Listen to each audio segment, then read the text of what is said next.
Just back from IT Nation Europe.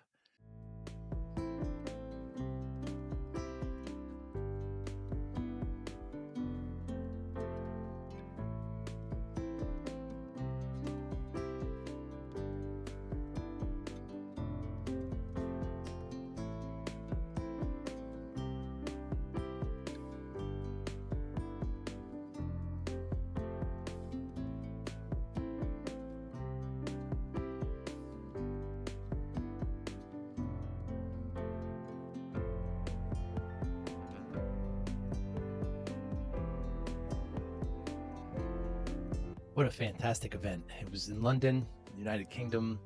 It's early March 2025, and it was a sold out event. ConnectWise did an incredible job.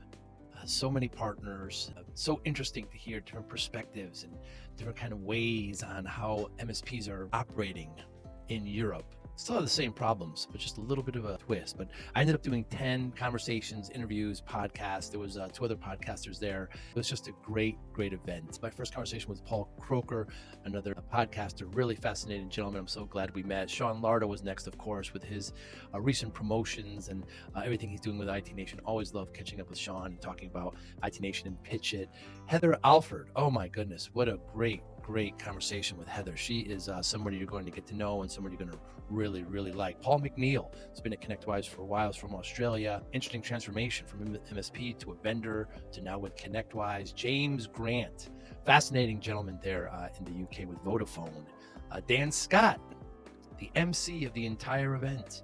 They're heading up Europe of IT Nation. Really lots of energy, great MC, really made everybody feel at home. Patrick Beggs, of course, the CISO, ConnectWise, always interesting to peek into security and to his life. Peter Kajawa runs all of IT Nation and the many plates he's now spinning and why he likes wine so much. Mikhail Stefanko, fascinating MSP from Slovakia.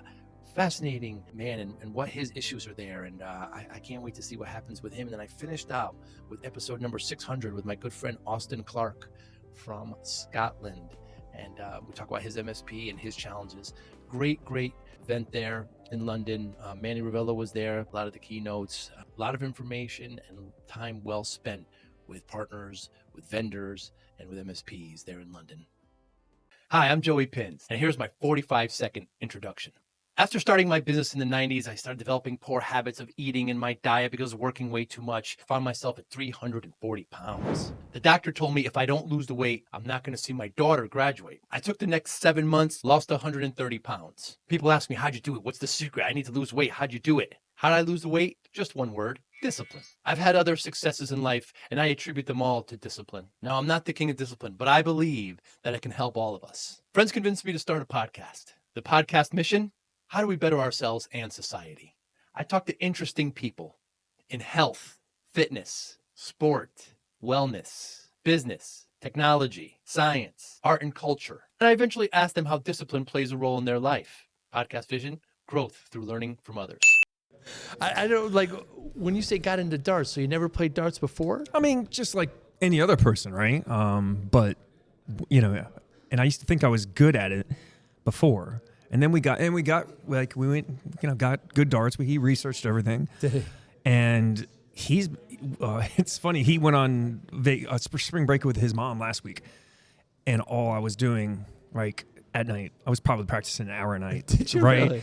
And he knew it for some reason. He goes, because it's a very competitive when he's home, right? We have a running score of who wins games. Oh, wow.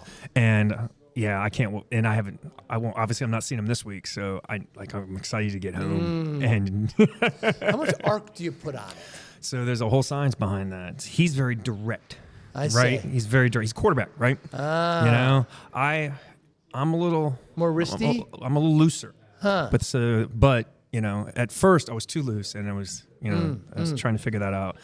It's good for our types of brains, right? Because it's physical and mental, really. Wow. You know, so I like it. It's fun. And do you want to connect with business leaders and engage consumers who take action? The Joey Pinz podcast delivers high-impact conversations to an audience of decision makers, entrepreneurs, and professionals across multiple industries. A fast-growing audience of highly engaged listeners, both B2B and B2C.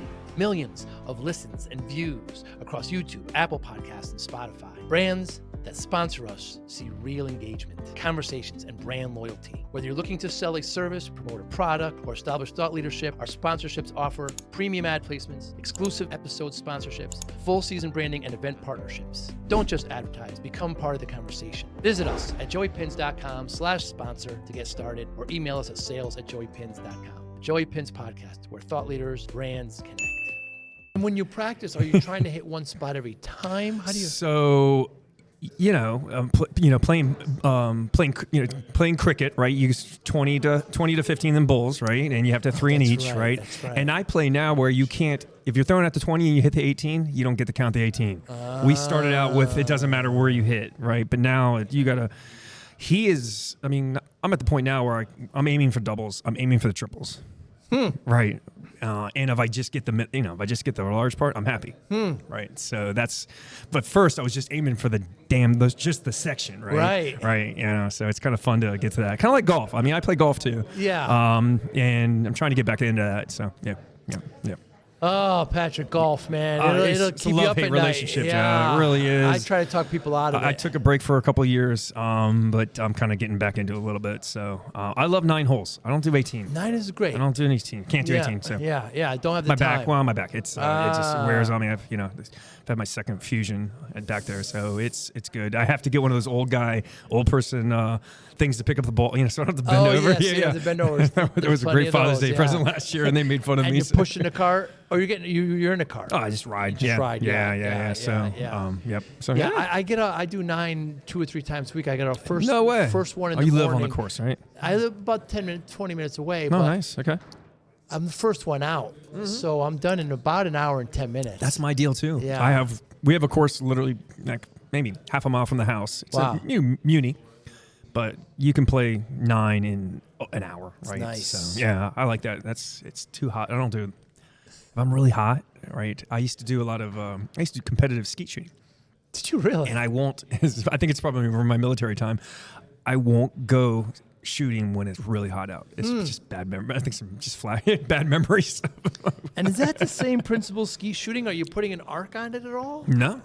I mean, where it's so gonna be. it all depends. So if people think, oh, you're pointing and shooting. No, it's a motion.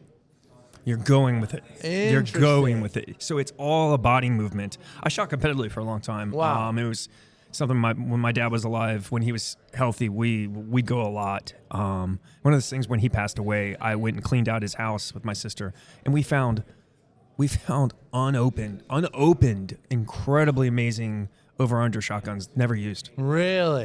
Beautiful Berettas, Benellis, Franchis. I mean, 4 or 5 Why don't you of think them. you used them? Never used them. Just bought them. Same with golf clubs. We found brand new clubs. Wow. What the hell was he doing? Wow. So yeah, I mean, I'm not a gun guy per se, but Right. I'm a sporting person, right? Sure. I don't hunt, but we still. It's been fun, kind of teaching my boys that side of some things I like. So Because yeah. you hear them yell pull. Yep. And so once yeah, you're right. You see Yep. them go over and then they shoot. I want Yeah. to think about it. I've never done it. The new thing, it's called wobble trap, right? So think of a deck, right? It's a 5-tier deck. It's got low, and it has 5 stations. One high, and then one a little above it, top, lower, and then the bottom. I say like a pyramid. Right, and then you have ideally you have 5 people, right? Well, wait, 1, 2, 3, 4, yeah, 5 people, and you do a single shot. So everyone does a single, comes back, then a double, right? Right, and then you change, and you go around, and the pigeons will come out at like the singles. You don't know which way it's going. It could be low, it could be high, left, right, and then the double is the same thing. It could be, kind of. What's a double? It's shooting 2? Just 2, yeah. So you pum. You shoot. Oh yeah. I didn't even know you could do They're that. a little delayed. They're slightly delayed, maybe I a see. second in between, or maybe 2 seconds in between, maybe a little less. But it's a lot more. I like it. It's a lot more fun because it's a lot more unpredictable, and you're right. And you have 5 people, and if you're with people, like you start getting a rhythm, right? No one waits, right? Be like boom, boom, boom, and then, just like it helps again, you're not thinking when you're in a rhythm, right? So it's fun. Same thing in golf. With the Same you with gotta golf. stop. You can't think. Right. You can't get in your own way. Exactly. Yeah. Have you ever shot a crossbow? Oh yeah, absolutely. Yeah. I mean, people's heartbeat affects. So in my military days, I was designated marksman in my infantry battalion, Really? and so we got to train on a few of the sniper weapon systems, and going through that training, they teach you have to pause your breathing. It's amazing. Yeah, you had to do it. Back in the day, we didn't have, these kids now have computers right on the stocks that do their windage and calculate everything. We had to do trig and on the fly, and could barely do that anyways. for wind and distance and elevation. So how do you stop your? Well, you can hold your breath. All right, so breathe in. Yeah. Breathe out half. That's it. Wow. Yeah. So breathe in. So when you're breathe pulling out. the bro back, That's, by the way, it's great for stress too. Yeah, of course. Yeah. Breathe in, half out. Wow. Yeah. So that's fun stuff. incredible. Yeah. And how far is the target? Oh, it depends on what type of range you're on. So we used to go to Quantico on the Marine Corps range, man. They would all the way up to 600 meters, man. Really? Yeah. So those guys. 600 meters. Yeah. So with no glass in the Army, you had to qualify up to 300 meters, right? So that was tough, right? So pop-up targets, they're big targets, but they're, and that's just with a... But now these guys, again, you see them all with the ACOGs. And again, What's an ACOG? So it's just optics. I see. The smaller optics on the M4. It's just, a lot of the infantry guys, it's the standard issue they have now. That's probably been around, more relevant past 15 or 20 years. 15 or 20 years. When in the early 90s, yeah, you didn't get that. I mean, really? we were trained on iron sights, just like anybody else. Iron sights. Yeah. So what's an iron sight? So it's there's a little in the front of back then it was just an M16. The front's a little circle, right? Or excuse me, front's the aperture, right? And then you have basically a post in the front, right? And you line that up on the target. Wow. Yeah. So. And how accurate is that? I mean, as long as you're steady, it's pretty damn accurate. Wow. I know. I have to pull up. I know there's some record shots, iron sight shots out there. I mean, the maximum effective range of an M16 is effective range is about. I used to have to know this by heart. Right. I don't. It's 400 some meters, and so I'm sure somebody will comment on this and say, Right. "Begs, you suck." You remember that? I'm like, I don't remember that shit. Why would you have to do 50 push-ups right now, Joe? So. But yeah, at 19 at Fort Benning, we had to know the maximum effective range of an M16 A2 rifle. So. Wow. And snipers. I mean, that's a completely different discipline. Yeah. I mean, that's obviously, there's a lot more to that. Kind of cover and concealment, and have to get into positions, and sometimes those guys have to sit there for days. Wow. Days at a time, waiting for. A lot of times they're just watching things. Anyways, they're not necessarily much respect for those guys, man. Let me tell you. So for days. Yeah. I mean, just waiting for their target. Yeah. So it depends on the mission, right? So yeah, it's kind of like cyber, man. Whoa. I'm telling you, there's some correlations, right? Our threat hunters. I'll tie this back, right? Our threat hunters go and sit and looking for activity.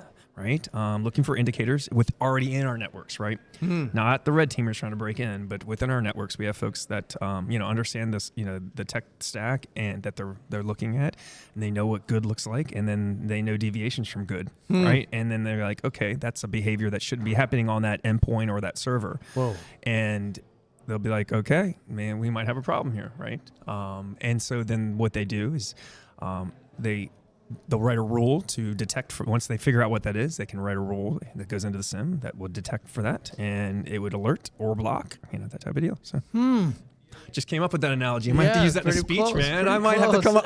That's a great, every time I talk to you, I come up with it. And I've used some of our stuff in presentations. So the sniper it's the threat hunter. Physical, it's the threat hunter. And it's they're just waiting. I got this. Okay. But they have a mission they have to, right? But they have, so does the threat hunter has a mission as well. Threat hunter has a mission is to identify risky base. So it's funny. It's risky machine behavior, right? They're not so much looking at the human side of, that's our insider risk team. We have an insider risk team that looks for, we'll call risky behaviors by, say, Joe on his laptop, right? If he's, we have tools in place that identify risky behavior, and it's not malicious behavior. It's just stuff, the things that probably we should educate them on. So it goes to that security first mentality, right? And there's no people shouldn't be shamed in, things like that. We understand people, make mistakes and things like that. Usually if it's malicious, it's pretty obvious, right? So just like human behavior, physical behavior. So, But I think it's kind of questionable. You have to. we just keep an eye on it. So, yeah. But there's so many endpoints. How do you keep an eye on everything? I mean, you don't. It's automation. So it's Right. automation, right? So you put So it'll flag. policies and rules in place. I We have, see. we within our platforms, right? Again, it looks for the end user human behaviors versus, again, the technology unusual behavior, right? That you have to know the difference, right? So malware on an endpoint or a server could look like maybe a human's doing it, but oh no, right? It's, no, that's actually something deployed that's making services run that shouldn't run. Usually a human's not doing that, right? They're not, enacting a service on an endpoint. Would be a pre-advanced insider. So, and then we have a bigger problem. So. What is a CISO? The Chief Information Security Officer. Yeah. And the responsibilities are? To manage IT infrastructure risk in our environment, to protect all of our digital assets, to ensure reliability and availability of all of our information systems. So, Patrick, I've said that a few times. That's I don't a know, lot. So That's probably can't say that exactly like that twice. So Did all your digital assets. I Yes. mean, that's yeah. so anything that's got any digital footprint. Yeah, now it's don't make me think about that, Joe. Yeah, you have to think My about it. watch. Think about all. Well, no, I mean that's not a ConnectWise owned watch, right? Right. So I'm responsible for ConnectWise owned Right. infrastructure. That's not a digital asset of the No. corporation. Yeah, people. Hey, listen. We think about it from like say a IoT internet. So a lot of even if we have any company is like this, or any CISO, if you have building control systems that are integrated into your IT systems, you better be aware of them. It gets back to attack. So it's attack surface. Got to know your attack surface. You can't protect what you don't know about. So you can't protect what you don't know about. But it's a constant battle of reducing the attack surface. Well, that's the goal. That is always the goal. If you have, shadow IT, so change management, it sounds boring, but it's incredibly important, right? So you have to know when something gets spun up or decommissioned, right? So it's important to know. I'm really lucky to have such a great relationship with our CIO, Todd Hale. I'll give him a shout out here. He's great. Todd's great. I love Todd. Him and I work, and then I'm telling you, that's not always the normal relationship. It isn't. Sometimes it can be contentious. I've seen it in other organizations. But from day one, we talk every day. Really? Yeah, although we're kind of missing each other while I'm here in London.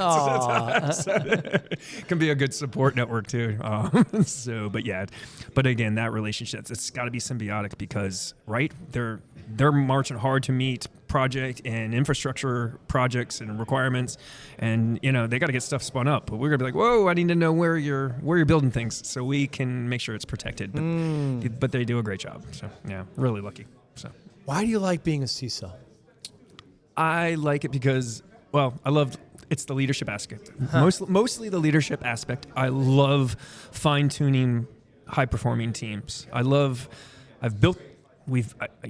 Came here and I got the challenge to build up and mature the organization and got to add people, process, and technology. And now it's fun. It's kind of like, it's fine-tuning an engine, right? And it challenges me as well as my team, right? There's no more promotions for me, right? Which I'm okay with, right? So it's really watching them grow, right? Watching the technology evolve that you've put in place, because it is, it takes maturity, right? You can't just put technology in place and expect wonderful things to happen. You have to learn how to use it. So that's fun watching folks. It's like driving a car. When you first get the car, you're not that good at it, but Right. So that's the fun aspect of it. I like spreading the word. I like the external part of my job too. I love these events. I need to be in this community because I feed off of it. We have them spread out enough over the year where it's a good cadence. I need to get out there more. I just like talking about it. So yeah. Best part of being I like a CISO. learning about it too, right? Learning. Because I have a great network We're owned by Thoma Bravo, and we have a CISO. All the CISOs under the portfolio. I just got selected as one of the leaders for that. Wow. So there's 4 of us that the CISO council, and it's great. Hey, are you seeing this? Or how do you do this type of deal? It's a really great network. But and also beyond that in MSP community as well, right? We kind of again. Even from small, I was just having a conversation on risk management in the cafe, small MSP, and the way he was approaching risk management, I was like, whoa, that's pretty darn mature for somebody. I was like, I didn't think about that angle, right? So took some notes, sent it to my head of risk, and I was like, hey, did you think about this? We should probably look into it. So, yeah. Wow. It's kind of cool. Best part about being a CISO is? No day's the same. No day is the same. Yeah, it's something happens. Something different happens every day. So you don't get bored.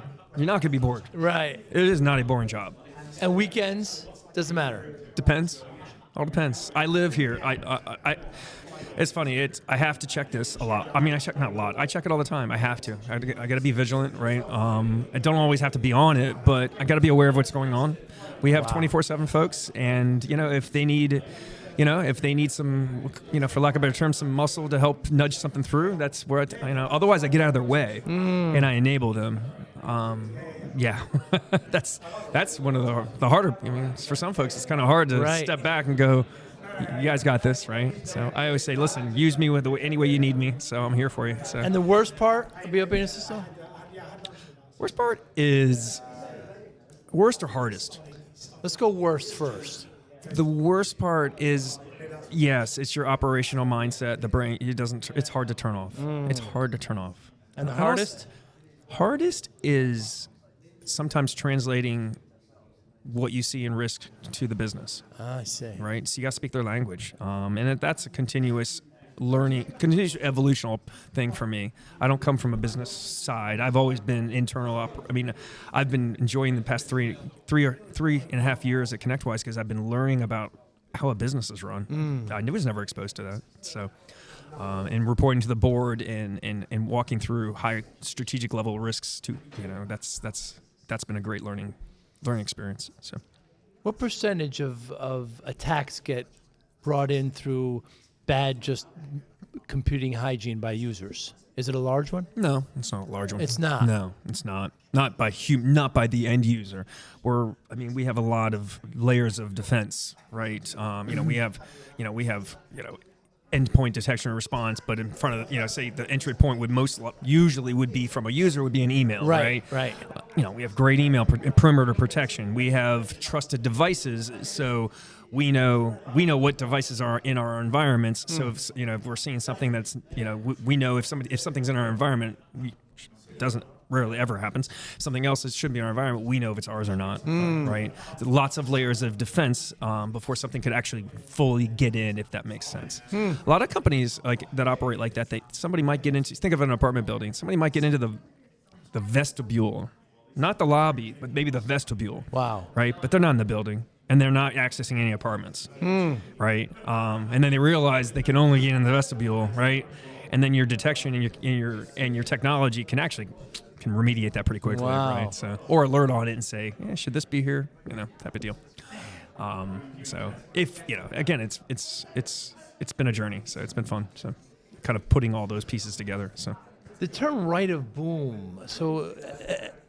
Is that where most things get solved? So the boom is the actual attack? Boom is after attack. So the right of boom is reactive risk management, cybersecurity, information security, whatever you want to call it. We shift left. Our goal is to shift left. It goes back to threat hunting, right? It goes back to fish testing. It goes back to just honest communication about why we're doing things, so folks understand why we do things, so they buy into the protective measures that are in place that may limit some productivity and ease of doing some personal things, things like that, but then they understand why. So we give them context. Oh, we're blocking this. Well, here's the reason we're blocking this, because that stuff happens there, right? So yeah, that's the shift left mentality. If anyone says they're fully shift left, they're lying to, or they're just ignorant to what the definition of it is. It's never gonna. It's always fine tuning. It's trying to stay at least, at least level on the water, not underneath the water. So if you're an MSP or even a small to medium business, you want to get tools that are going to help both left and right.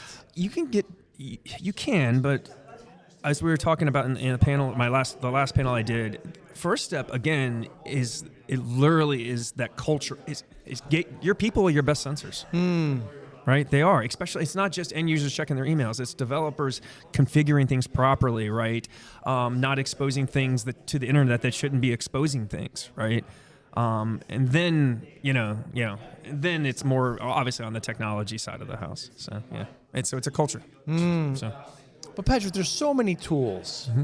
I mean, I don't know what the number is. So how does an MSP, how do they decide what tools they need for security? I'm going to send you a graphic I have, and it's not every tool, but it's like the categories of every tool of every cyber domain. It'll blow you away. I get it from a resource. They update it every year. I'll promise to send it to you. But your question was, how to decide what tools. It's based on your risk. So folks have to understand their risk, what they're trying to solve for. Yeah, you can go and buy. I mean, if you have an unlimited budget, right, you can go buy anything and everything under the sun. Then you're just going to get alert fatigued if you don't have them configured right. But if it should be aligned to the risk that you adhere to. And a lot of folks, people are like, well, how do I know my risk? I said, well, maybe start with the compliance framework that you or your end customers for MSPs have to adhere to. Maybe it's SOC 2, maybe it's NIST 2 here in Europe, right? So what are the minimum controls that have to be adhered to? Okay, let's map that to technology needs. Start there. It's easy. Yeah. It's easy. It's easy. Isn't there it's 7 layers? Isn't there 7 layers of security? So that's the OSI model, and don't quiz me on that. My CISSP that when expired, I'm supposed to know that, but yeah, all the way from from the physical to all the way to the code, right? And so there's different tools for each of those layers. No, not per se. That's no, I wouldn't say that. No. I mean, there are. I've never done a cybersecurity tool mapping to the OSI model, right? But like the physical layer, right? But no, but there's different. There's different domains, cyber domains, if you will. So, yep. And how much does physical security play in cybersecurity? I mean, it does more on the access. We do clean desk audits and things like that. I mean, that kind of falls. It bleeds into physical security, making sure folks are closing their laptops up or maintaining not leaving their laptops in places they shouldn't be and things like that. And people and some will argue, oh, it's full disk encrypted. If somebody gets it, blah blah blah. I'm like, can we just not have to worry about that and just be responsible with where we put our IT assets? So that would be that. But in our building itself, physical security is important. From tailgate, we awareness on tailgating because we don't want folks that don't work for a company coming in and doing things like that. So it can go from physical to cyber pretty quickly. So, jeez. Yeah. So. And the reason why you love it again? Because no day's the same, man. No day's the same. Lots of challenges. There's always problems to solve. Yes. It's a puzzle that never gets finished. I mean, but you were telling me you have to keep your phone near you and. Yeah.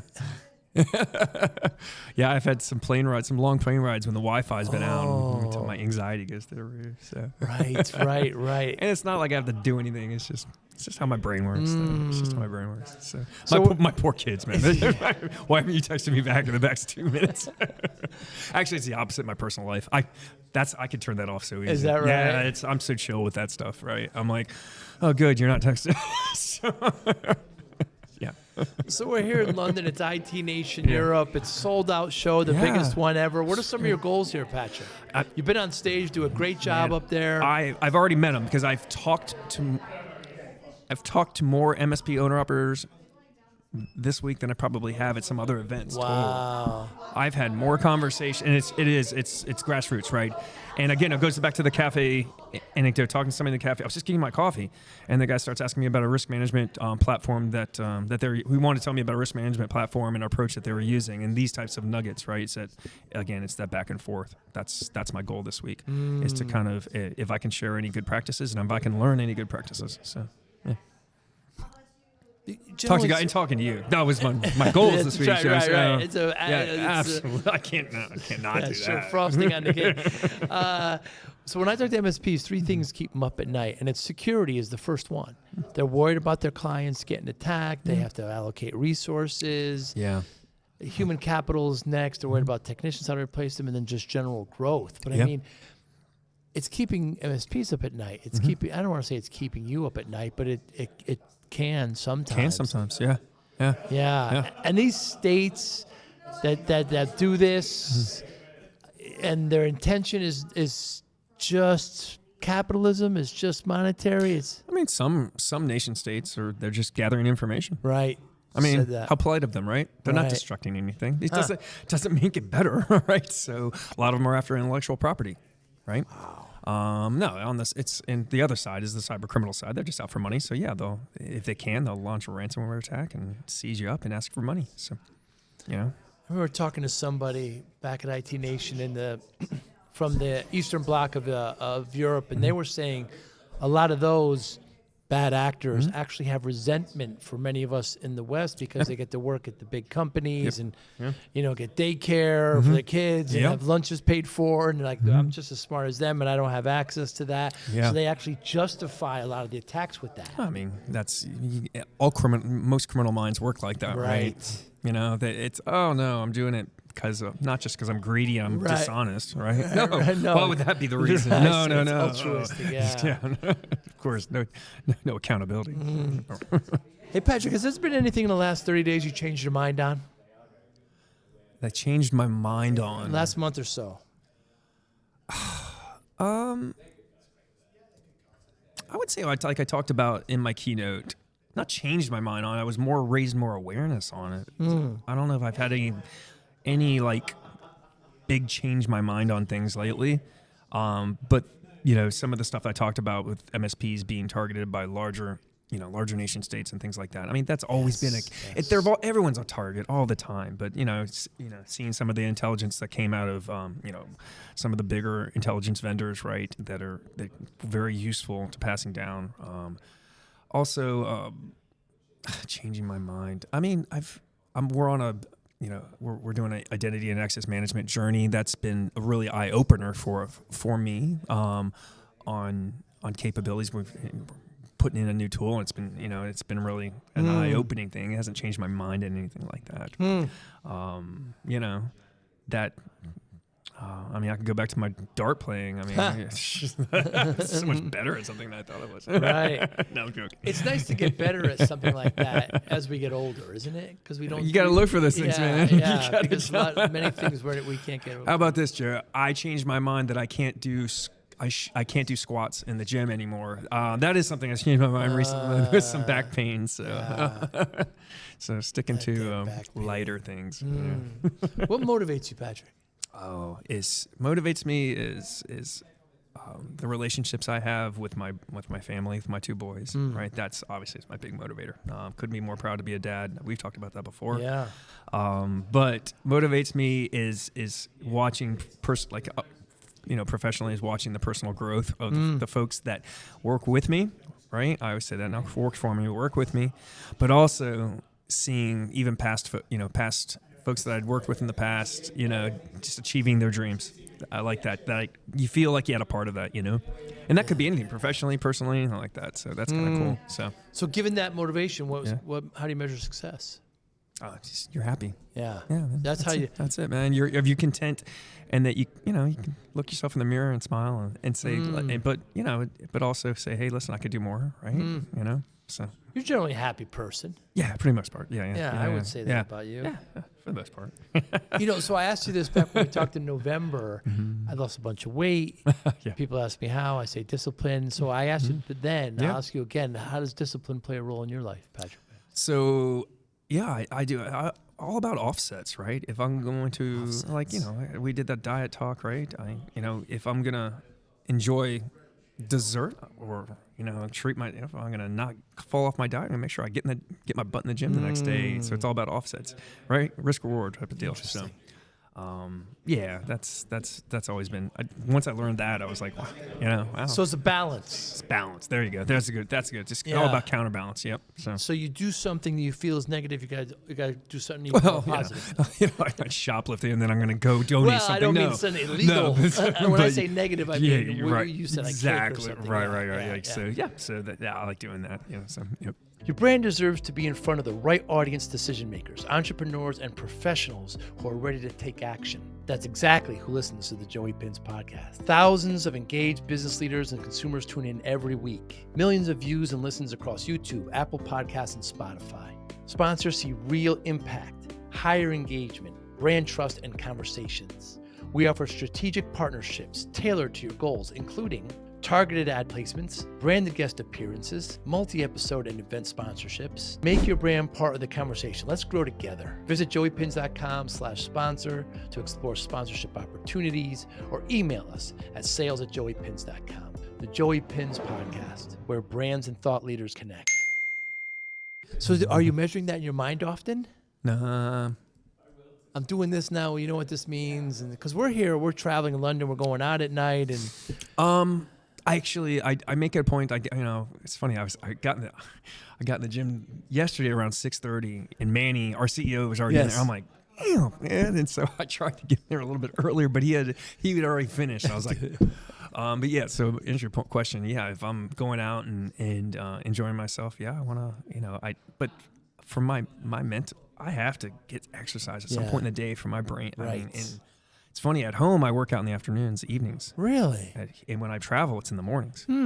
And I do feel better. I just don't like it at home in the mornings for sometimes. I don't know why. But I also start my day at work early. I start my day at work early. Right, early. Yeah, because you're looking at emails. You see what transpired for the last 8 I got a hours. routine, man. I get up, laptop on. I won't say what time because I don't want soap. I'll say it's early. We'll just leave it at that. Yes. But coffee, Sports Center on in the background, Yes. and I'm just triaging stuff that overnight. Taking a look at things, morning ops reports, just kind of getting my brain, and then taking a look at the calendar, and then I'll go green on Teams at a certain time, and then and then the folks will be like, hey, that type of deal. So yeah. Saturdays and Sundays, same thing? No, I'll pick one day or the other, but I just do that routine till about 8:39 in the morning. I mean, if I have something to go, if I something planned, I'm out the door anyways, right? So, but yeah, I'll usually do that on the weekends just to triage some things. I try not to do it at night. You try not to. Try not to do it at night. I'll flip emails at night during the work week, right? But I try not to I try to kind of separate at night. So, yeah. So. Well, I for one are happy to know that you're at the helm of all this at ConnectWise. Thanks, I appreciate because it's a tough job, and you got to have the right kind of personality, the right kind of liking for it, and you fit all those. But the right people too that you're working with in a team, and it's everybody there, right? It's and not just the InfoSec folks. Oh, I'm sorry about that. Is that all right? Speak of the devil. No, that's not. Good. It's probably a vendor that has my number trying to sell me something. Oh boy. Which is fine. Anybody listening, they want to get in touch with you, Patrick, how do they do so? Listen, I always use LinkedIn for that, man. Yeah. So yeah. It's funny. I probably respond faster to external. I do. I respond faster externally on LinkedIn than I would if somebody emailed me. Email, right? Yeah, I try to keep emails because just the internal. inbox gets flooded. Yeah, so. Beggs, BEGGS. You got it, Patrick. Yeah, and appreciate your time. Always a pleasure, my friend. Thanks you so much, man. Thank you, always man. a good time. Cheers. Looking forward to Secure. So. Yes. Thank you for listening and or viewing Joey Pinz Discipline Conversations. Please share this episode with one or two of your friends who you think may benefit from the episode. Our website, www.joeypinz.com. There you'll find lots of resources, and you could join our mailing list. Please follow us on all our social media, Instagram, Twitter, and Facebook. Podcast information, the video version of our podcast is on YouTube. Please subscribe. Audio is on all major podcasting platforms. Please follow them. And if you like it, please consider giving 5-star rating. Would really appreciate that. Thank you again for listening or watching Joey Pinz Discipline Conversations.